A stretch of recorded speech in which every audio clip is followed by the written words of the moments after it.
Assalamualaikum warahmatullahi wabarakatuh. Selamat pagi Pak Sofandi dan teman-teman sekalian. Saya Zara Indra dari kelas Manajemen D. Video presentasi ini dibuat untuk memenuhi tugas ujian akhir di mata kuliah bisnis, di mana tugasnya adalah membuat bisnis plan yang kita buat sendiri, di mana terdalam terkandung beberapa bagian-bagian dari proposal yang menjelaskan apa itu bisnis kita dan bagaimana perencanaan hingga kesimpulan akhirnya. Lalu di sini saya membuat bisnis plan pokok kita yaitu coklat premium berbasis eco sustainable.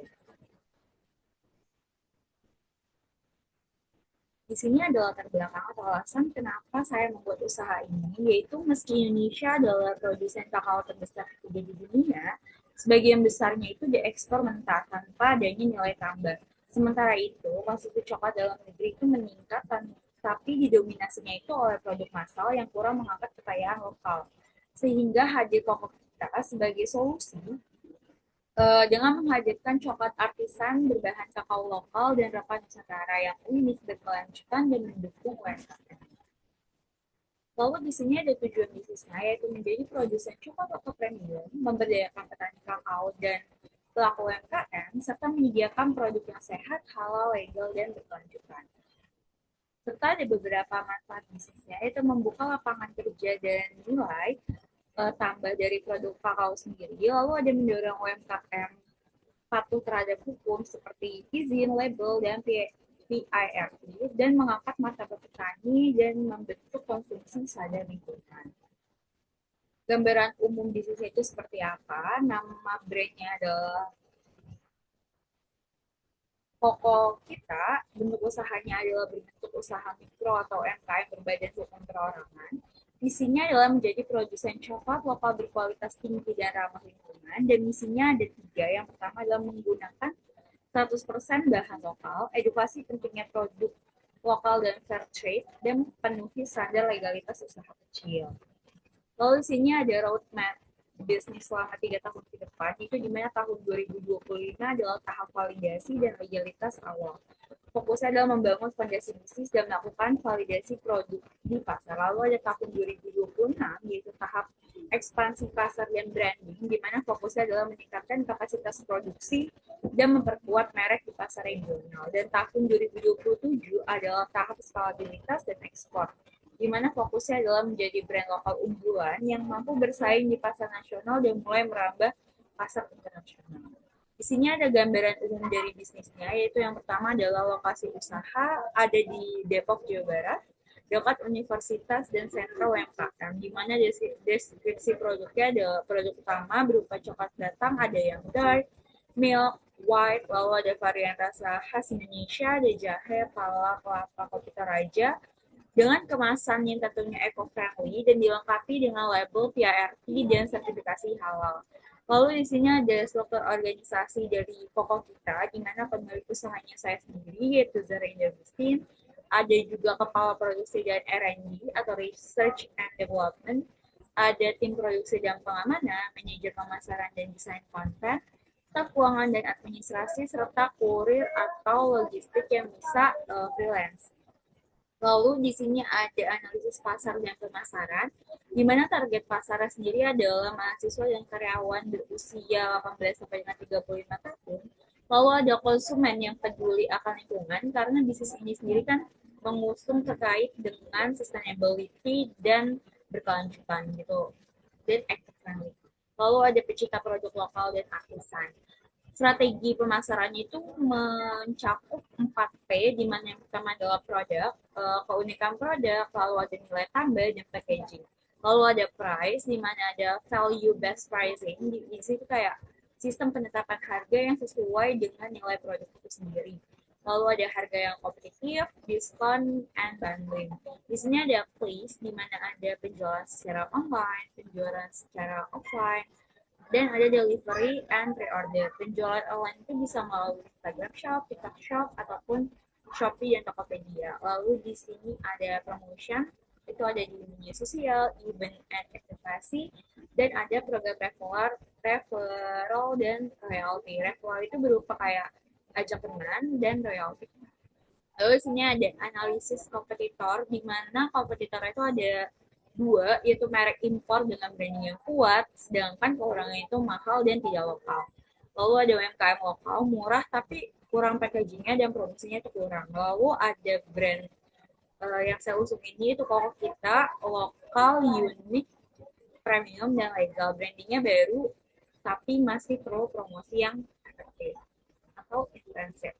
Lalu sini ada rencana operasional di mana ada alat yang dibutuhkan, yaitu ada grinder, mesin cetak, pengemas, dan kompor listrik. Kenapa di sini digunakannya kompor listrik? Karena agar suhunya itu lebih stabil, lalu bisa digunakan secara aman dan tentunya eco-friendly karena listrik itu khususnya yang diambil dari tenaga yang terbarukan itu lebih eco-friendly. Lalu di sini ada jadwal operasionalnya, ada Senin sampai Jumat itu produksi, lalu ada Sabtu event and distribusi, dan Minggu adalah evaluasi dan maintenance. Lalu sini ada lokasi dan fasilitasnya, produksi rumahan skala kecil, gudang bahan, dan area penyimpanan produk. Di sini ada proses produksinya di mana dimulai dari pemilihan dan pengadaan biji kakao, lalu ada penyaringan, pengupasan kulit, penghalusan, punching, and tempering, pencetakan atau molding, pengemasan, dan penyimpanan and distribusi. Di sini ada beberapa bahan baku yang diperlukan untuk produksi dari koko kita sendiri, yaitu biji kakao fermentasi, gula kelapa atau palm sugar, bahan tambahan yang masuk ke varian lokal tadi, yaitu ada jahe bubuk, untuk varian pedas sampai hangat, lalu ada pala bubuk untuk varian rempah, ada kelapa parut sangrai untuk varian manis sampai gurih, dan ada bubuk kopi Toraja untuk varian pahit dan aromatik.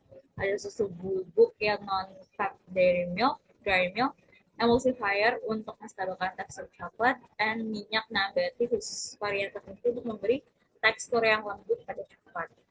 Lalu di sini ada rencana keuangannya di mana biaya investasi awalnya sendiri atau modal TKP itu 2.550.000, lalu ada biaya operasional bulanannya itu 1.390.000, lalu ada biaya legalitas dan administrasinya 550.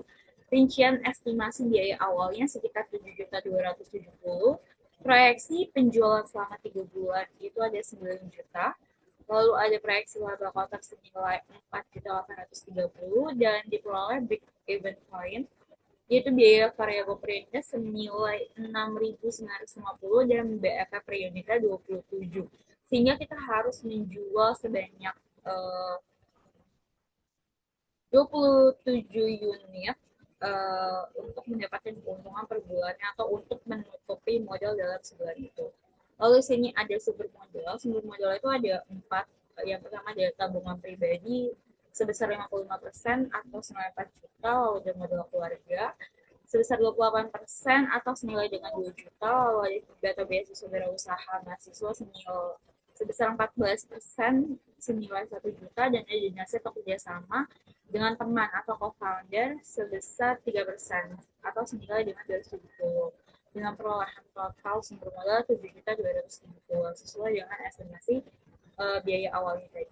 Lalu sini ada landasan atau landasan juridis, sosiologis, dan filosofis dari dibuatnya produk ini atau dibuatnya usaha ini. Itu ada yuridis berdasarkan dengan UU nomor 20 tahun 2008 mengenai UMKM, UU nomor 11 tahun 2020 mengenai Ciptaker, dan PP nomor 7 tahun 2021. Lalu ada pasal 33 UUD 1945 dan UU nomor 8 tahun 1999 tentang perlindungan konsumen, dan UU nomor 5 tahun 1999 tentang persaingan tidak sehat, di mana ada landasan sosiologisnya diantaranya pemberdayaan budaya lokal, strategi globalisasi, modal sosial, dan jaringan pasar lokal. Lalu ada landasan filosofisnya itu Pancasila sila kedua, sila ketiga, dan sila kelima, serta ada ekonomi kerakyatan. Di sini ada gambar produk. Yang pertama itu ada yang varian coconut atau kelapa, lalu di sini ada varian yang pala, lalu di sini ada varian yang premium coklat atau premium coklat jahe, dan di sini ada Toraja Cocoa. Lalu kita sudah sampai di tahap akhir dari presentasi ini, di mana kesimpulan dari presentasi ini adalah pokok kita adalah solusi bisnis coklat lokal berbasis kualitas, hukum, dan berkelanjutan. Dengan strategi yang terarah dan pendekatan sosial hukum, bisnis itu memiliki potensi untuk tumbuh signifikan di pasar nasional dan regional yang bisa bersaing dengan merek-merek besar atau brand besar jika tertulis dengan jelas. Untuk saran dari artikelnya itu segera mendaftarkan nomor izin usaha dan sertifikasi produk, lalu ada melakukan prototyping produk dan uji pasar, membangun komunitas dengan mitra petani, serta memperluas distribusi melalui reseller kampus. Uh, Sekian presentasi dari saya, kurang lebihnya mohon maaf. Terima kasih kepada Pak Suhri dan teman-teman semuanya. Diharapkan dengan presentasi ini saya bisa mendapatkan nilai ujian akhir semester yang maksimal. Terima kasih. Assalamualaikum warahmatullahi wabarakatuh. Untuk penjelasan lebih jelasnya terdapat dalam proposal yang akan saya lakukan pada link yang sudah